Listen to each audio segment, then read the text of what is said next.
I did kick out a bulletproof window at Lakeside, and I was discharged. They put me on many medications such as Prozac, Geodone, narcotics for anxiety, and along the process, it's been up and down. It's been a roller coaster ride. Now, Memorial Day, that was, like, holidays are different for veterans with PTSD. They're not the same. They never will be the same. The American flag will never be looked at the same. Let me go ahead and click this here.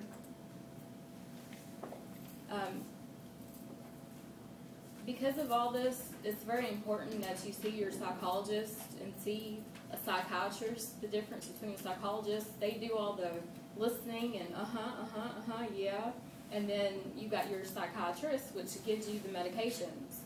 And I stopped doing both for a while, and I turned to drinking as my way of coping with, my flashbacks and my nightmares and my issues of people that had died in front of me over, in the war zone. And as you can see, it takes support groups, for PTSD.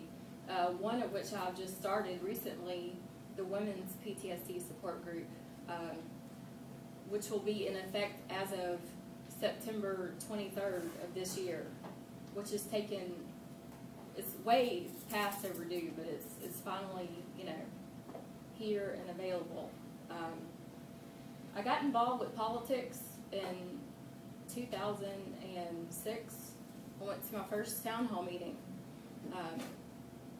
I'd come back from, when I was honorably discharged from the military, I went to see Mayor A.C. Wharton, and we spoke briefly, and I thanked him for, his support, for welcoming me back, and I told him, how much Harold Ford Jr. had so much influence over Senator John McCain, because I was stationed at Davis Monthan Air Force Base, which is John McCain's state. And when I tried to call his office, I got denied, and they told me to stop calling his office. And I called my dad here in Memphis from Tucson, and we began to, the next day, whatever Congressman Ford did, he did what he did best, and, I had my commander come out and see me, and I had, various supervisors and things of that nature to make sure that I was okay. With that being said, the town hall meetings, I was so nervous the very first time that I went before the podium. I didn't know what to say.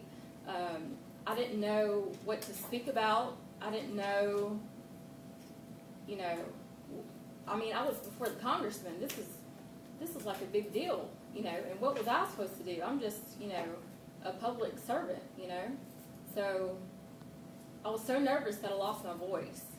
And, luckily they had a microphone, and I spoke my issues, and Marzie Thomas, the deputy director of Congressman Steve Cohen's office, was there. Randy Wade, the director of Congressman Cohen's office, was there. Willie Henry and Congressman Cohen himself was there. And I expressed these issues that I had with the Department of Veterans Affairs. And, I thought to myself, how am I going to override the VA? So I went to Congress, hence the town hall meetings, to get my point across. There are also consent forms that, and I'll pass these around too, that the congressman has. If you have any problems or anything, feel free to take one, and he will definitely handle your situation promptly. He's very good at that. He represents all of Shelby County. There was a scandal that broke out at the VA not too long ago, probably back in 2008, which I unfolded. And I went to Miss Marzie. I said, Miss Marzie, you know what, this VA is really getting on my nerves, or they have my blood pressure, raised, and, I've got to do something about this. And we faxed, she said, write a 10-page report. We faxed it to Washington, D.C., got Secretary Eric Shinseki involved, which is the secretary over the Department of Veterans Affairs. He personally came and made a visit to the Memphis VA Medical Center, and jobs were lost as a result of this. The director was fired, along with chief of psychology. A lot of mental health employees were fired, and many other staff members.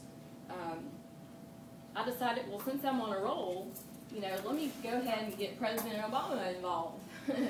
So I said, let me write a package to President Obama and let me explain what's going on here in Memphis in the layman's terms. Let me just break it down to the president, what's going on. And he actually wrote me back. And, I kept that letter. I didn't bring it with me because I didn't want to take the chance of losing it. But he did write me back, and I felt like a big accomplishment because he heard me. And so he passed in 2009 with the help of Secretary Eric Shinseki at the Department of Veterans Affairs. They passed H.R. 952, which is suited for claims and the claims process for veterans. Because once you become discharged from the military and you have PTSD, it's hard to get a job because you can't take orders, from people. If someone says, do this, do that, you're like, I'm not in the military. You can't tell me what to do. It's a very different adjustment, the military lifestyle to the civilian lifestyle. And so anyway, at this point,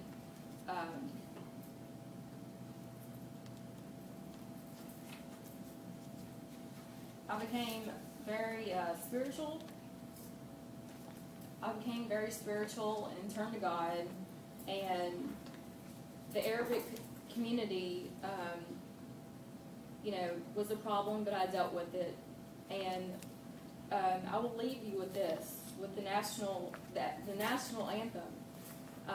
The national anthem, when I hear it, I start to cry, like at the Memphis Grizzly games. The Rockets, red glare. I actually have seen the Rockets' red glare, and I have instant flashbacks. And the bombs bursting in air. I see that, and it makes me cry. So I just wanted to share that with you all today. And I hope that when you are out and see a veteran or hear about veterans with PTSD, you don't label them as crazy. We just have mental issues, and we are heavily medicated, and we're trying to fit into society. Thank you. Good.